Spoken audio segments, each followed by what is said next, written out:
Well, believe it or not, we're finally back with another video. Sorry it's been so long. Obviously there's a lot going on right now, so I haven't done a video in a long time, so if you're really bored you can watch my video.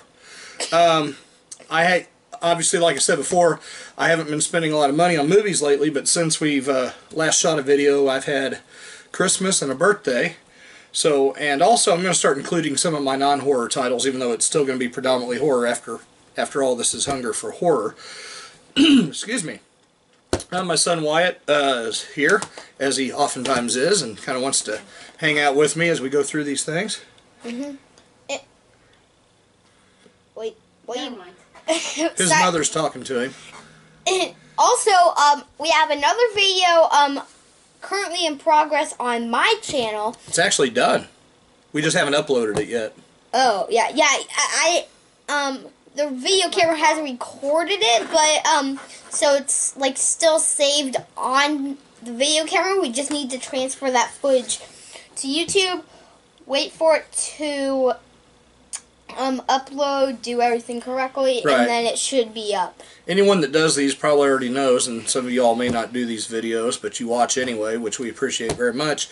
But these take a long time to upload, unless my computer is just not it's not the newest. But you know, one of these 15-20 minute videos can take 2-3 hours to upload, and I've got to upload 2 of them. My wife is working from home, and she's got... and she's the reason that I haven't been able to upload my video yet. We've had a little bit of time, but the computer is occupied a lot, so as soon as I can, I'm going to upload this. And I do want to apologize, like I said, since it's been so long since my last video. I don't know if I've shared some of these with you already or not, and I might even missed a few. So this is what I think I've acquired since the last video we shot. So without further ado, let me jump in and show you what I came up with. You ready? Yes, I am. You know, I've always been ready, basically. Okay. This went out of print, so I was kind of late to the party on this one. I'm glad I got a copy of it. Monkey Shines, which is one of my favorites. I have the VHS.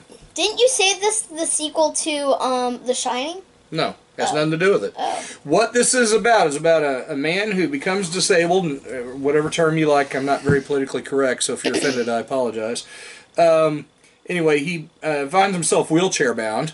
And he gets this capuchin monkey, which is something that really happens to help people in wheelchairs. And this particular monkey, they've been doing lab experiments on, and he can do some crazy things. And, I mean, basically he can read the monkey's thoughts, and he can read his mind, and the monkey can read his mind. So this sets up some very interesting and scary scenarios. This is a George Romero film that I think gets overlooked way too much. So mostly George Romero is known for his zombie movies. But this is an excellent, excellent film. And if you can find a not too ridiculous price on it, go ahead and pick it up. Hopefully it'll come back in print soon. But as far as I know, it's out now. So check out Monkey Shines. It's definitely worth it. It's a great movie. Can I pick up the next movie? Sure, go ahead. Right. So here is Crawl. My dad right here is a big fan of Crocodile movies. Yep. And I think this is like one of your favorites. It is. It's not my favorite of this particular genre, the crocodile alligator films. I probably like the film Alligator and Lake Placid a little more than this. But however, this was directed by Sam Raimi, or produced by Sam Raimi. No, Alexandre Aja, who did the Piranha reboot, directed this, and he's done a lot of other really good stuff. I can't remember right now. You can always IMDb this stuff. Yeah, I think Sam Raimi actually was a co-producer on this. And this is a really fun crocodile movie. A gentleman and his daughter are stranded during a major hurricane, and the alligators come in. They're in Florida, if I remember correctly. Or is it Louisiana? I don't remember. But anyway, they come in, and they got these 2 crocodiles in particular that are kind of got them trapped behind some pipes in the basement of the house. And her dad is wounded, and that's why she went back to look for her dad to make sure he got out okay. And then she gets stuck there too, and you know, I don't want to give away the movie. Obviously, you want to see what happens. But if you like crocodile and alligator movies, this is really solid. It's really good. It's one of the better ones. It's not like one of the cheap ones that sometimes, you know, independent movies are great, But a lot of the independent movies been made regarding crocodiles and alligators have really bad CGI and stuff. This isn't the case with this one. Obviously, they didn't use real crocodiles or alligators in this case. But, you know, they look really good. They are CGI, but they look really, really good. And they may have used real alligators at some point for some of the footage, I'm not sure. But anyway, I would definitely recommend Crawl. It was a good movie. I saw it in theater last year, so. Alright, next up we have Dr. Sleep. As you might have noticed, I grabbed off of the stack, which is not currently on camera. And I think you confused Monkey Shines with this one. This is the actual sequel to The Shining. Oh, okay. Many years later, but it's a sequel to The Shining based off a Stephen King novel that he wrote as a sequel. Also, if you guys can see that little cart thing right here, that reminds me of Mario Kart. I'll probably do another video on Mario Kart 64 if I have time. But you guys probably aren't watching his channel and my channel at the same time. Also, just a quick short message. Congratulations for seeing someone on their personal channel that's never revealed their face, but on the other one has. Because I've never done that on my channel. I've decided when I've hit 1,000 subscribers, I will officially do that. But for now, but for now, I'm just gonna kind of stay undercover, except on this channel. And of course, I probably should have said this up front. If you have family members that are suffering from this virus, or you have lost or something, my heart goes out to you all. I really sincerely hope that you're getting through everything as best as you possibly can, and my condolences if you are in that situation. I know some of you maybe not working right now, worried about how you're going to buy groceries next week or next month or whatever. So I am aware of that situation, but I really want to make this video to take your mind away from that. And maybe some of these movies I'm showing will be available for you to rent cheaply, or maybe available for free on Amazon Prime or Hulu or Tubi or any of those channels. Netflix. I know some of you have Netflix. But anyway, Dr. Sleep, I mean, yeah, nothing's going to live up to The Shining. I get that. Most people aren't, you know, going to say this movie's as good as The Shining or better. However, it does have one scene in it that's really tough to watch. I will give you that, but it really sets the tone for how evil the main villain in this movie is, and it justifies what's coming to her before the movie ends. This does have a director's cut on it, which I did see this in the theater, and it's about half hour longer than the theatrical cut. Honestly, I don't think the extra half hour in this situation helped the movie that much. That's unusual for me to say, but I think that it really did slow down the pacing even more. I wouldn't not recommend the director's cut, but I think the theatrical cut is adequate. So if you want to save yourself half hour, I don't think you miss anything that important personally. Other people may feel differently. But anyway, so there's Dr. Sleep. Also, guys, if you've watched The Shining and what's that face about? Sorry for the interruptions, but if you guys have seen The Shining and Dr. Sleep and you think one is better than the other, comment down below which one you think is better, the original Shining or the sequel, or just Dr. Sleep. Yeah, we like comments. You want to go to the next video? You want to grab the next one? Or you want me to grab it? What do you mean the next video? We're not. All right, here we go. Midsommar. If you like the Wicker Man, this is very similar. Wait, is the man built out of wicker? In the Wicker Man it is, yeah. Oh. But anyway, this particular movie is very similar in tone to that movie. It's very well done. It is a slow burn. It's not going to be a lot of action. It's a lot of weird things that kind of start adding up, and you kind of start figuring out what's going on. If you've seen The Wicker Man, you're probably going to predict this. You probably already have an idea what's going on, because it's just that kind of movie. One of my favorites, most people have a love-hate relationship with us. I'm in the love category. Excuse me. It's a long movie. It's also 2.5 hours. I know that there is on Apple TV, I think you can buy the theatrical cut, which I think is like 20 minutes longer, which I have not seen because I don't have Apple TV. At some point, hopefully, they'll put it out on Blu-ray, and yeah, they'll probably make me double dip and get another copy. But anyway, Midsommar is definitely one of my favorites. Next up, this is a double feature, which is kind of common on this channel. I mean, he's had like some 5 packs. Yeah, and well, video stuff. companies do produce a lot of 2 feature discs, either on the same disc or each having their own individual disc in one package. Why'd you say or? Doesn't or just work? Okay, but anyway, I like both. we have The Curse and The Curse 2. Hang on, my finger was covering it since it was kind of at an angle. The Curse and The Curse 2. I know nothing about these movies. I don't watch horror movies. I mostly just watch like cartoons and stuff, but I'm mostly watching like YouTube all the time. But he has been asking me about some of these movies, and at some point he may warm up to these, and he's actually showing a little bit of interest. But he is only, 8 years old, and, horror is still kind of scary to him. Now, of course, when I was his age, that's when I was just first starting to get into horror. My first movie that I saw at the theater that was rated R was the Amityville Horror, and I felt like a really big kid. I got to go see an R-rated movie with my mom, and we went and saw the Amityville Horror. And of course, I had nightmares for months over that, and some of the subsequent films I saw in the next couple years. But I eventually was able to overcome my fear and enjoy movies for what they were. And it's very seldom that I have nightmares anymore, thank goodness. Why am I holding this up for like? So they can see it. See, get right in there, right in your face. Careful. Okay, so Curse. Oh God. And Curse 2. Curse is about a family farm, and the produce is kind of starting to turn people into zombies and stuff. It's got Will Wheaton from Stand By Me and Star Trek Next Generation. Curse 2 has Jamie Farr from MASH, and I'm trying to remember who else is in this. But Bo Svensson is in it. So it's got some known actors in it, and it's really a snake movie about this guy gets bit by a snake and all kinds of weird things start happening. I hate to give away too much. I mean, I know a lot of people give a lot more detail in their synopsis, but I really want you to discover these films for yourself, and I don't want to ruin any surprises. I don't like spoilers.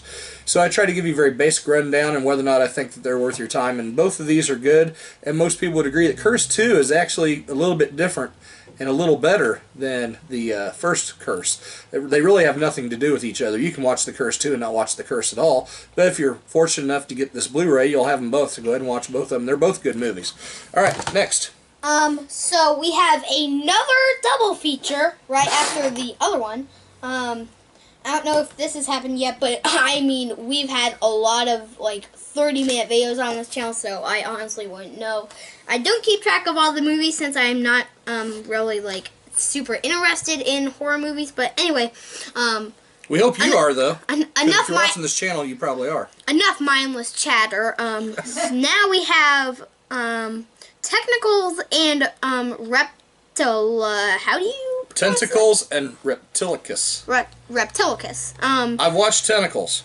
It's a little bit boring. I'll be honest. It's not great. Now I would watch it once or twice maybe, but it's not great. Reptilicus I haven't watched yet, but I'm looking forward to it. I understand crocodile movies, we just had Crawl, but I didn't think octopuses. I didn't think they'd make some sort of at least a somewhat horror movie on octopuses, because octopi. Octopi. That's actually the correct plural pronunciation of more than one octopus. It's whatever. It's octopi. Whatever. And it's octopi. Sounds like something you eat, doesn't it? Octopi? Oh, forget it. Anyway, Tentacles a little boring. Reptilicus haven't watched yet. Give me your opinions on these, what you think. But there aren't a lot of octopus movies out there, and if there is a better one, please let me know what it is. Devilfish is one I've seen. I think it might be slightly better. But this has, good actors in it. It's PG, so it's a little tame, but it's a 70s PG, so that's more like an R anyway. Right. Next movie, this is not a double feature, but it's called The Woman in Black. This reminds me of, this title reminds me of, the full thing that Shad the Yeagers did, Don't Wear Black at 3 a.m., I think it was. Shout out to Shad the Yeagers, by the way. They're a very good channel. If you like vlogs and stuff, you guys should definitely check them out. Great movie. Daniel Radcliffe, of course, is Harry Potter. This particular film is honestly one of the best ghost stories I've ever seen. It's PG-13, so you can watch it with, a little bit older kids, They should be okay with it. But it is scary, I'll warn you. It is a scary movie. And so I think some young people, even 13, would be scared of it. Because it's PG-13. Alright, this is a 3-movie collection. We've not had this one on the specific video yet. We have Zombieland, not another teen movie. What does that mean? In 30 minutes or less. Now, these two titles, this one and this one and this one, I don't really understand, like, the meaning or why they included those titles, because, like, not another teen movie? How could that be? Is that horror? No, actually, I'm including this. The only reason it's kind of horror-related, I told you I was going to include some other stuff that wasn't horror-related, but Zombieland is kind of a parody zombie movie, and I thought it was really good. I actually saw the new Zombieland movie at the theater. I have the Regal Unlimited, which I look forward to getting to use that again whenever theaters open back up. I hope it's soon. And maybe I'll start reviewing those movies. I saw a bunch at the theater with the Regal Unlimited. But Zombieland is really good, but I actually thought the sequel was better, and I saw the sequel first. Not Another Teen Movie is a parody of all the other, teen movies like American Pie and whatnot that were so prominent in the 2000s and maybe even the late 90s. And, well, even the late 80s, early 80s. Teen movies been around a long time with, the sex comedy type thing. 30 minutes or less I haven't watched. Now, not another teen movie. One of my fellow classmates from my local high school is actually in this movie. He's an actor. He's Rob Benedict, so check him out. We weren't real close as friends, but we knew each other and definitely had a mutual respect for each other, I believe. So, Rob, I know you'll probably never see this, but there's a shout-out for you. Since you're a fellow graduate, I thought I'd go ahead and give you a shout-out. So, it's a really fun movie. It's really funny. 30 minutes or less, I don't know anything about. I've heard it's pretty good, but we'll find out. Let me know what you think. If you like any of these movies, what you thought of them. I think we should probably just include one shout-out in one video, and I already did that for Shot of the Jaegers. But anyway... but it's my video. And I'm shouting out to him because I know him. You don't know the Jaegers. You never met them. Well, I know them. Is that a new card? Did you get that for Easter? Oh, happy Easter, everybody. That's about the time yeah. But anyway, toys are not for children. Toys are for children. Like, listen, Hot Wheels are for children. Do you think this is not for children? It's a Lamborghini. Well, adults collect Hot Wheels, too. You know, your cousin Brandon, he collects Batmobiles that Hot Wheels put out. Well, I guess, but there's only so few of those. I collect Lamborghini Hot Wheels. I have probably 7 of them at the time right now. Now, I actually showed you this movie. I have this on the Something Weird collection, along with the toy box. I've always loved this movie. This had a lot of extra features, digitally remastered. Toys are not for children, neither is this movie. I'll be honest with you. It's very 70s, so if you are totally having an aversion to something that looks dated or whatever, this is a fantastic story, though. I absolutely love this movie, and it's about this girl's pain and how she's brought up wrong, and she has a totally skewed idea of what love is and sex is and what the difference is between them and who you should love and who you shouldn't, and that love between family members is different than love between, people that are not family members. And I'm going to leave it at that. I couldn't, as far as 70s movies go of this kind, it's kind of meant to be kind of an exploitation movie, but it's so much more than that, because you think it's going to be this big exploitation movie. It turns out to be this really crazy drama is what it ends up being. And it's kind of silly in parts, and that's just for comic relief, because the subject matter in this movie gets real serious.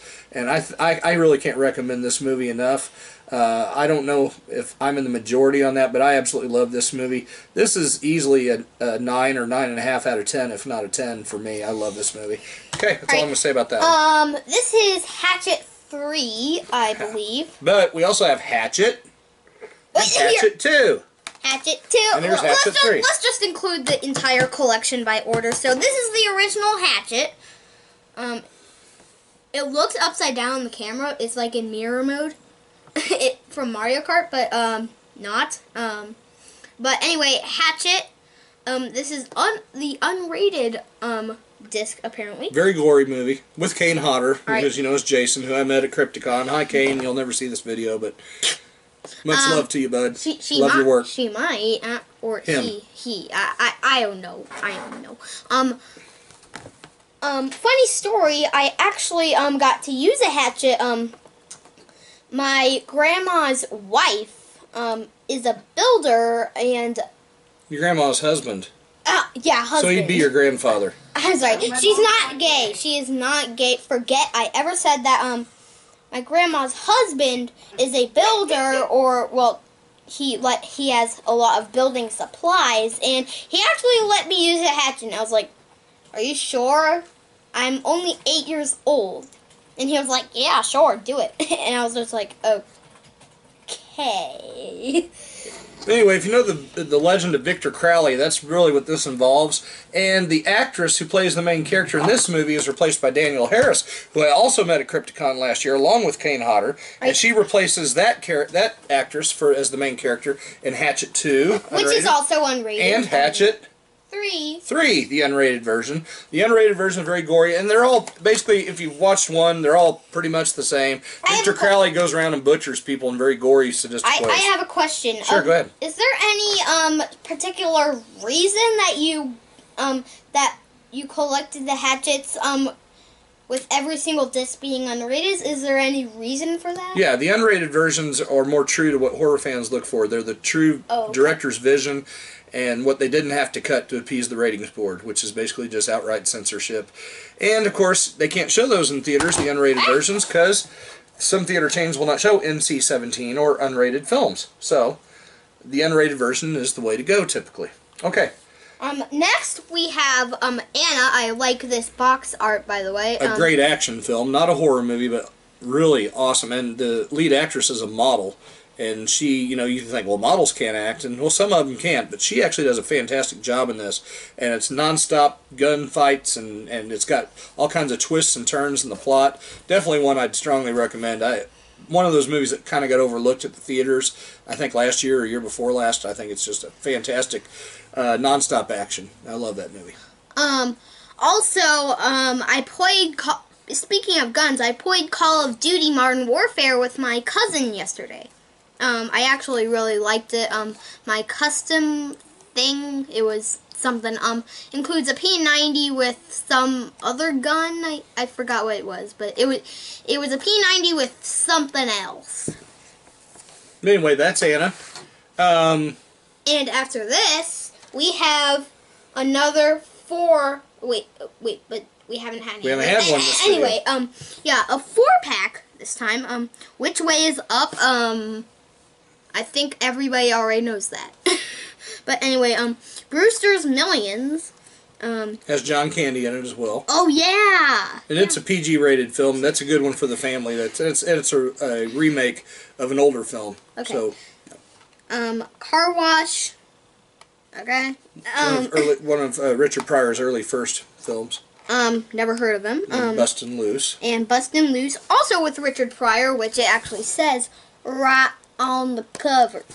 Yep, so this is a Richard Pryor 4-pack, and I didn't have very many Richard Pryor movies, so I have boned up my my Richard Pryor collection because I had hardly any, if any, Richard Pryor movies, and I decided it was time. So I love Richard Pryor. Obviously, he's one of the most influential comics of all time, and so if you're not familiar with Richard Pryor's work and you can handle raw humor, his stand-up is much more raw and true to who Richard Pryor was than his movies were. Some people said in his movies he kind of sold out to be a movie star. Well, everybody's got to eat and wants to make lots of money. So his movies did fairly well, and he had a very good long career, unfortunately, before he died, and he had a lot of drug issues and stuff, and that probably affected his health as well.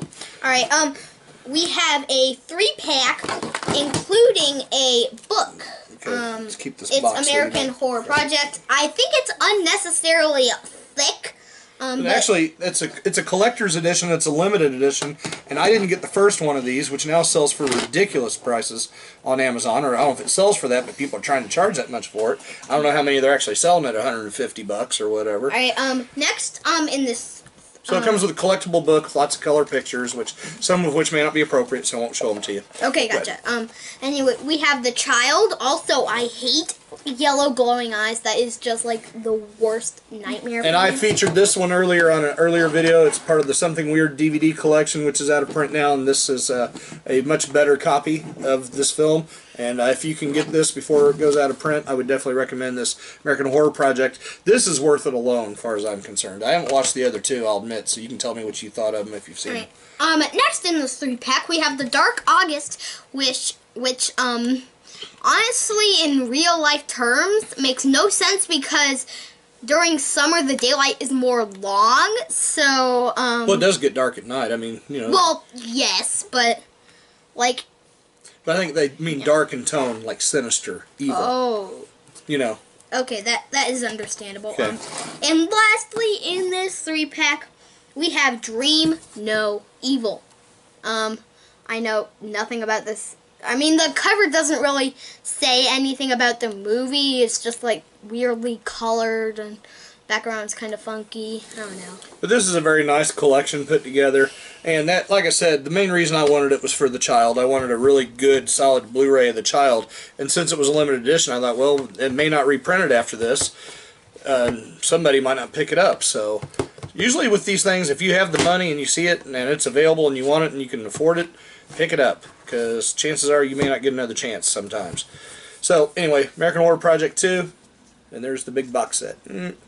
Anyway, check it out. If nothing else, check out the child. Alright, this cover might be tiny bit in it. Well, no, it's not bad. Everybody's the girls covered. have clothes on, but Covered. anyway, Hot Dog, the movie. That's the one that went out of print on DVD, and it was a full frame. The good news is this is widescreen, and it's the unrated producer's cut, never before seen, with a little bit of extra sexy footage. So probably didn't make it past the ratings board.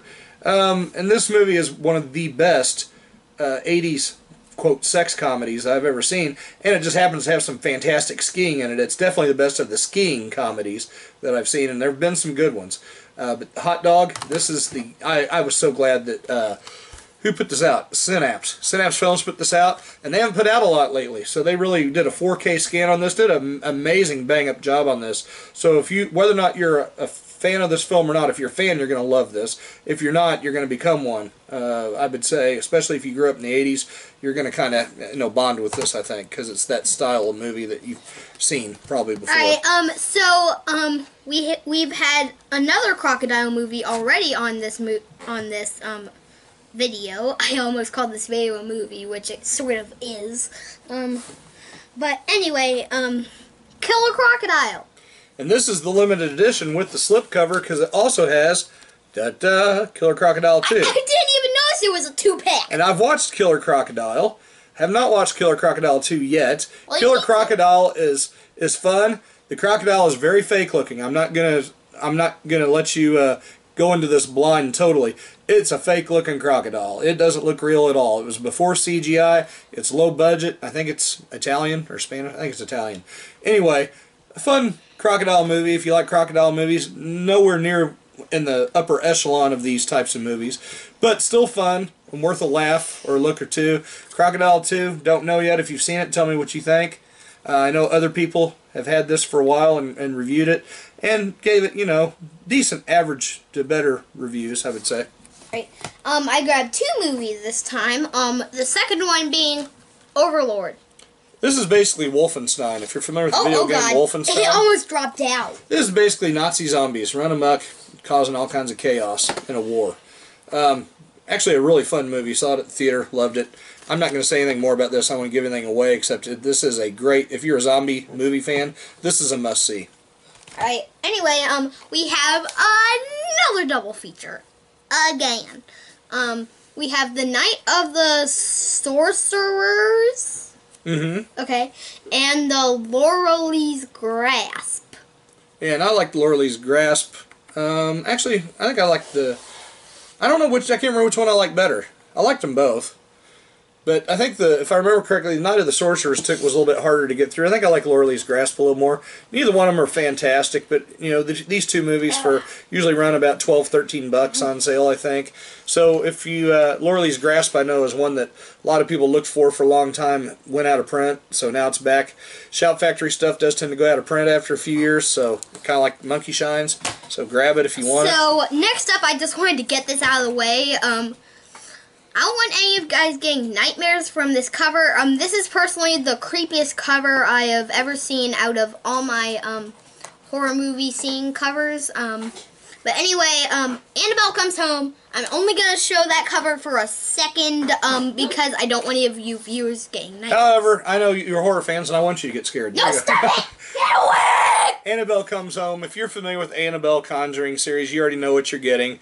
And I think this is as good as anything else in the series. I mean, as far as, you know, most of them. The original Conjuring is my favorite. This is probably the second best Annabelle movie. The Annabelle Origin movie, whatever the last one was called, Creation, is the best of the Annabelle movies as far as I'm concerned. But this one is a good, solid follow-up. It's fun. If you like this series at all, it won't disappoint you. And I also liked Case of La Llorona, but I don't have that one yet. I'd like to get it eventually. A lot of people didn't like it, and I liked it quite a bit. So. Alright, next up we have Stay Alive, and you can't always Unrated. Director's cut. Can I just say something? Go ahead, absolutely. Alright, and you can't always stay alive unless you actually have the Sorcerer's Stone, like in Harry Potter, which doesn't actually exist because magic involves like wizards, and magic isn't a thing unless you like do some sort of tricks or something. This is a movie, it's like if you die in the video game, you die for real. And for some reason, people really don't like this movie. This movie gets horrible reviews. And I don't know, maybe I just don't take watching a movie that seriously, except the fact I really appreciate being able to have the opportunity to sit and relax and watch a movie. And I really thought this was a solid, fun ride, personally. I would say it's a solid 7.5 out of 10 at least. I liked it that much, so, you know, watch it for yourself and see what you think. Right, There's no Blu-ray copy of this, by the way, which is why it's a DVD. I have not found it on Blu-ray. Okay, so this is another double feature. How many double? I think we've had like 4 double features already. I think we've had 5. I don't know. Maybe, Whatever number we've had. This one is a combination of the movie Planet Terror and Death Proof. Yeah, and this is the way it presented in the original theatrical showing, where you watch the two movies together, and you got the old drive-in style intermission films in between. And of course, they put all kinds of scratch marks and stuff on the print. You know, put in there intentionally to make it look like an old 70s drive-in movie. It's Quentin Tarantino. And both these movies are fun. I enjoyed both of them. There's parts of Death Proof. It takes a little while. I'd say the last 20-30 minutes of it's the best. But it's a little longer than it needs to be. There's really a lot of dead time in it. Planet Terror, I think, is the better of the two, personally. But both of these are good. If you're a horror fan and you like 70s drive-in exploitation stuff, this is kind of an homage to that, and I would recommend it. Quentin Tarantino did a good job on that one. Alright, my dad really personally liked this movie. He's been gambling all about it. Like, he was gambling all about it for like a month. And if you guys don't know what movie this is, which I haven't shown you it yet, but you guys might know this movie if you did see it. It is Rambo Last Blood. This movie deserved much better things. Personally, I love the Rambo series, especially the last 2 that he did for Lionsgate. The last one that was just simply called Rambo is my favorite, by far. This is a very close second. Well, I said by far, that's not true. This is a very close second, if not equal to it, as far as I'm concerned. I think I do like Rambo a little more.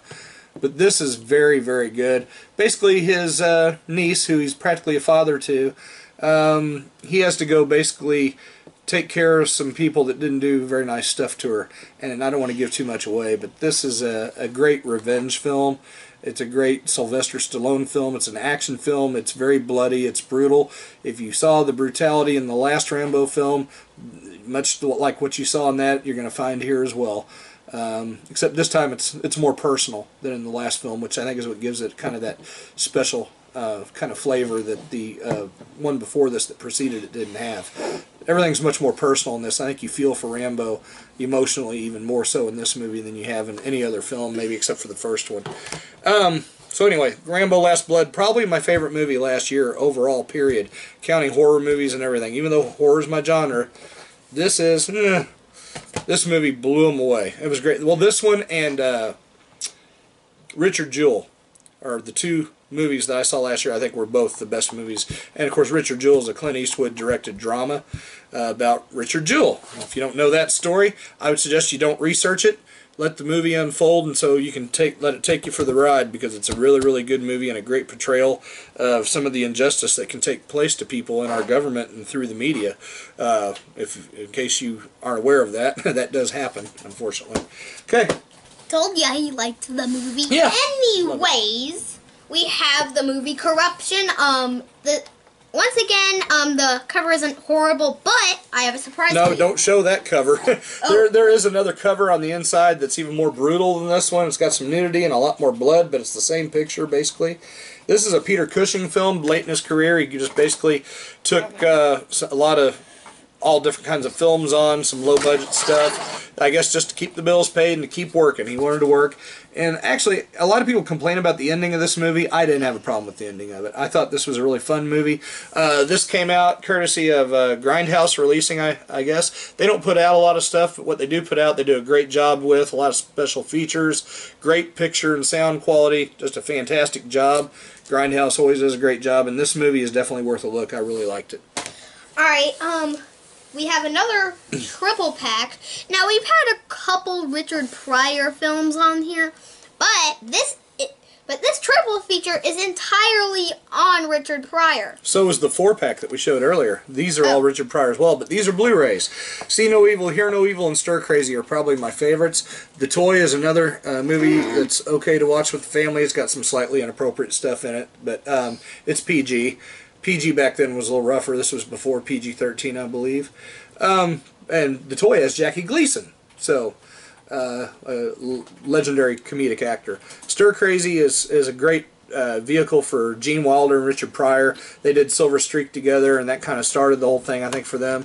And then See No Evil, Hear No Evil came years after Stir Crazy. But I think See No Evil, Hear No Evil is a very solid, very funny film, and I think I probably like it a little more than most people do. But this is a great triple pack on Blu-ray, and you can get it fairly cheaply. It usually runs around maybe $15. It's not bad. It's not bad at all. Alright, now we have Beverly Hills Cop, or whatever. Cop, okay. This is another 3-movie collection. So we have Beverly Hills Cop, Beverly Hills Cop 2 and Beverly Hills Cop 3. And Beverly Hills Cop up on top. Well, right. There's the back of the box. Or the slip cover. There we go. And the only thing that disappointed me on this is this bonus features from the DVD of Beverly Hills Cop 3. I know for sure were not ported over. Excuse me, were not ported over to the Blu-ray. They did do lots of new bonus features on the original film, but not on 2 and 3. 3 is my favorite. I'm in the minority on that. I love 3. Absolutely my favorite of the 3, and I love all 3 of them. They're all great. But Beverly Hills Cop 3, I don't think it gets the love it deserves, and I think it's a really solid, great action, great comedy. A lot of people say it looks like that Eddie Murphy kind of phoned in his performance. I don't think so. I mean, he may not have been as over the top, but that's because he's an older Axel Foley by the time the third one comes out, and I think he played it appropriately, personally. Great collection of films, and not very expensive. And new to Blu-ray in the United States. I think this is the one with the longest title yet. Hang on, let me read it. The Perils of Gwendolyn in the Land of Yik Yak. In the Land of the Yik Yak. And that's the American VHS from the 80s title. Is also known as just simply Gwendolyn, and this includes both that USA theatrical cut, which has a lot of the nudity taken out of it and some of the other footage, and the other one, and you can reverse the slip cover, and it's a little racier. I'm not going to do that. Tawny Kitaen, who you know from the Here I Go Again video for Whitesnake. This was one of her films, and it's a pretty fun film. It's kind of ridiculous and corny, so don't take it seriously. It's almost a parody of Raiders of the Lost Ark with a lot more skin in it. So it's a fun movie. I'm not going to tell you it's a great movie, but it's great 80s cheese, if that's what you want to call it. I enjoyed it. I'm glad that Severin finally put it out because it had been out of print for a long time. Great. I think I just popped it or something. I might have popped it open. I don't know. But anyway, scary stories to tell in the dark. Have you? I bumped it in your hand. That's all right. Have any of you guys ever been camping and always telling stories around the campfire at night? Yeah, a classic thing to do. And this is a Guillermo del Toro film. and he does great movies. I think this is his first PG-rated film. It's PG-13, actually. It's a good, solid, scary collection of stories that all kind of are well intertwined together. And I would say this has now become, since I saw it at the theater and got the DVD for Christmas, has become one of my favorite horror anthology films. It's really solid. I really enjoyed it. So don't let the PG-13. They're great stories. They're very well done. All right. And they are creepy. Next up, we have Shakama. And I think we've already shared this one before, but it's a good baboon film. So since I've already shared it, I won't say much more. Babu Miska runs amok and causes chaos. This is one of those Code Red titles, so you have to get it through Dark Force Entertainment or what's the other one that I go through? Ronin Films or whatever the other one is. I can't remember. But anyway, it's kind of hard to find, but if you can find it, you might find it on Amazon. This might be out of print now. Code Red stuff goes out of print quickly. See the little Code Red emblem in the corner there. All right, anyway, good movie. What was I gonna ask? Are you sure we've shared that one before? I'm pretty sure we've shared that one before, but we haven't shared this one, which I recently got was a link. I was gonna share this one. Which is, well, this one's kind of related to that because they're both ape movies. That's Baboon. Well, I think a baboon is a monkey, actually. I think it's, isn't it? Yeah. Whatever. And chimpanzees are apes. And this is a chimpanzee related film. And it's got Elizabeth Shue in it, I believe. Great actress. So anyway, Link is a lot of fun. Was out of print for years. And Kino Lorber was nice enough to put it out for us fans that love this movie and have had to do without it for a long time. In a beautiful Blu-ray edition. So Link, definitely fun. It'd be a great double feature to watch with. Actually, you want to do the ultimate ape triple feature, as far as I'm concerned. You do Link, Shakma, and Monkey Shines. All right. It'd be a great monkey triple feature, or ape primate triple feature, I should say. Right, so here is another movie on animals, specifically cats. They say cats have 9 lives. I'm not exactly sure that's true, but... And I love the tagline here. They say cats have 9 lives. Will one of them be yours? I love that. Well, that tagline makes it sound like a really good movie. It's pretty good, but it's tame. It's a TV film, and it's a pretty tame horror TV film at that. I mean, it's not like some of the other TV films I've seen, like Dark Night of the Scarecrow, which is grittier. This may be just a tad boring, but if you like your cat films, this is pretty good. The Uncanny is by far my favorite cat film. Night of a Thousand Cats is decent. But yeah, Strays, if you want to be a completist and you like cat films, check it out. Like I said, but I'll warn you, it's a TV film, so don't expect anything too crazy. It's pretty tame, but still, I enjoyed watching it. Right. But I can't strongly recommend it. I can slightly recommend it. Right. So here for another TV film is Trilogy of Tara. I actually watched the first 2 stories.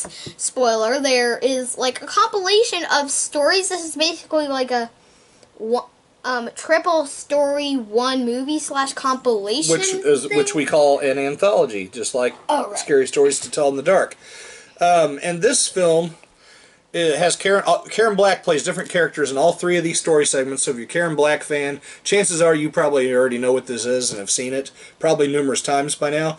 The 3rd film is the most famous one, and that's the one best well known. That's the one he didn't see. Hopefully at some point he'll decide to watch it, because I think he'll go, wow, that was crazy.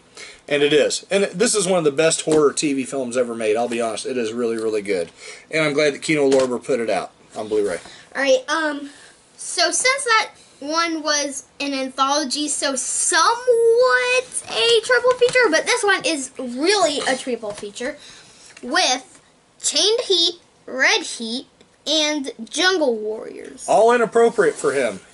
So he's not gonna watch these for a long time, if he watches them at all. Chained Heat is early Linda Blair film. Red Heat was Linda Blair as well. Excuse me, I liked them both. Chained Heat, and I haven't watched Jungle Warriors yet, but Linda Blair is in the first 2. And this is Mr. Skin Presents. Yes, these have a lot of nudity in them, so if you want to watch Linda Blair naked, she's naked. Okay, I'll just be honest about it. For quite a bit of time in these 2 films. Not you know, it's not like an adult film, but it's a strong R. And I think these are all the R-rated cuts. Or nope, they say not rated. Okay, so they're not rated cuts. But anyway, Women in prison films is what they are, folks. Not horror films, but a lot of people consider them that because they do tend to be violent and very exploitative. So horror fans do tend to be drawn to that type of film. And I wish that this was available on Blu-ray, this particular collection. It wasn't. So to get all these 3 films in one collection for a decent price, I went ahead and bit the bullet and got the DVD collection while I could still get it. Alright, we have another double feature. This one is a comedy one with Richard Pryor moving. Anyone who has ever made a long distance move will identify and laugh. And Richard Pryor is faster than greased lightning. He drove them wild. Yep, and Greased Lightning is PG rated, and it's one of his early ones, like along with Which Way Is Up and Car Wash. And I've heard it's good. Haven't seen it. And that's earlier in his career, before he grew the mustache, I guess. Richard Pryor moving is actually a lot of fun. Moving is hilarious. And Greased Lightning, I hope to watch soon, sometime soon.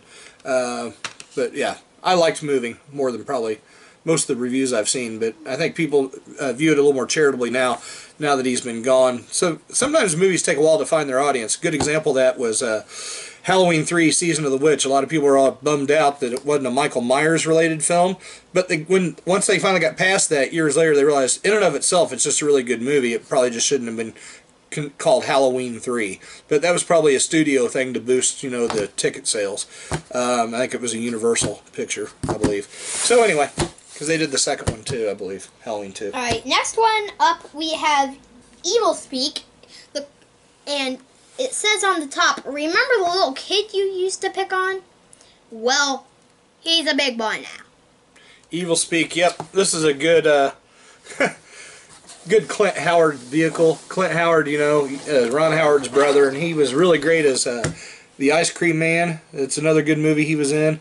And he's played a lot of very interesting, quirky characters. And he's done several horror films, and this is one where he was young, and so he doesn't look like the Clint Howard that I'm familiar with. When I see Clint Howard, I go, oh yeah, that's Clint Howard. He's quite a bit younger in this. And this is actually a fun film, and it's one that went out of print on it looks like it's a Code Red Shout Factory dual release. And it's Shout Factory is the main distributor, and I believe they put this out of print now. I had to kind of scramble to wait until this came up for a reasonable price and picked it up. So I was glad to get a hold of a copy of it finally. Next up, we have The Mule with Clint Eastwood in. Don't worry, it's not Marty from Back to the Future 3. He's not in disguise again. He just said that he was Clint Eastwood when obviously he was just Marty. Clint Eastwood, who has said, when he did Gran Torino, would never star in another film. Then he did Trouble with the Curve because he owed a favor to this guy, was either producer or director. And then he came along and did this movie. And honestly, I don't care how old this actor gets. He's a great actor. He's obviously become a very prolific director. And I didn't like this as much as Gran Torino. However, I thought this was a really solid film. It's a good story about an old man who's about to lose everything, and he finds... and through a very weird series of coincidences, gets introduced to somebody that wants him to run drugs for him. And they pay him a lot of money to run the drugs. And this is based off a true story, which makes it even more fascinating. So I think that if you're a Clint Eastwood fan, or even if you're not, and you just like a good story based off something that really happened, The Mule is a good, solid choice to watch. So. Next up, we have Yeah, that's what it's called. Mask. Wax Mask. Also, would the wax just fall off your face? This is a Dario Argento Presents, and Lucio Fulci was actually, I think he wrote the movie, and then he died. I think he was supposed to direct it. So this is like one of the last, if not his last movie. But anyway, Lucio Fulci, who I've talked about, and big Italian horror fans especially know who Lucio Fulci is. And Wax Mask was a very enjoyable film, and it felt like a Lucio Fulci directed movie. Definitely from the writing, it seems like something that Lucio Fulci would have. In other words, I think they did a good job of representing him, even though he wasn't there for the final product. He definitely set it up, and it's very much a Fulci film, and it definitely feels like it. And a good story, and cheaply shot, but good, still having good special effects. You know what a Fulci film is. You watch this, if you're a Fulci fan, this is a solid entry in his catalog. So definitely check out Wax Mask if you're a Fulci fan. And last up, to end it on a unique note, we have an animated cover, specifically the movie Hopscotch. Yeah, and this is actually a live-action film, even though it looks like a cartoon. This is a part of the Criterion collection. You know Criterion does a good job with quality and bonus features. They tend to be a little pricey. I got this for Christmas. I love Walter Matthau. I love the Grumpy Old Men films and The Survivors and several of the other films he's done that I've seen I've liked over the years. And Hopscotch is a very, very good 80s comedy that kind of got forgotten about, but I'm glad that Criterion Collection didn't forget about it. I mean, I think it did well, but I don't think it was a monster hit, so I'm really surprised when Criterion put this out. Of course, I've been surprised at some of the other ones they put out, like Watership Down, which wasn't like what I would consider to be a huge movie. They also put out Videodrome, which was a great movie, but I don't think it was a huge box office success. But Hopscotch, if you like Walter Matthau, this is definitely a great comedy. And, you know, as much as I like horror movies, sometimes right now in this day and age with everything going on in the world, a good comedy really fits the bill sometimes. So, you know, watch a horror movie now and then, but, you know, it's good to laugh a little, and it might help you get through all the stuff that we've had going on. So, did you want to say something? My wife was looking at me, so I don't know what that was about. I'm not that good looking. Hang on. And with that, I believe we've With that, I think we've wrapped up another video of Hunger for Horror. Yeah, and this one ran a little long, but I don't care because it's been a long time since we've done one, and I was happy just to finally get around to doing another one, and I hope you enjoy it, and leave it a like, and tell friends, and I like to see lots of thumbs up and subscribers. I don't know why, I guess it's an ego thing, but, you know, I like to think that somebody enjoys these little bannerings that we do about these films, and hopefully you see something here that you would like to watch yourself, and give us some feedback on what you thought if you've seen any of them, or what you'd like to see, or what more details about, or something, and maybe I can do that for you. But until the next one, stay scared, keep watching the horrors, and, well, bye. Yeah, Wyatt in the Games for your video game needs. If you want to watch him, kids I think will enjoy it, especially since he's like a kid and stuff. So, yeah. So, I'm going to turn the camera off. Hope you all have a great one. We'll see you next time on Hunger for Horror, and I hope it's sooner rather than later. Bye.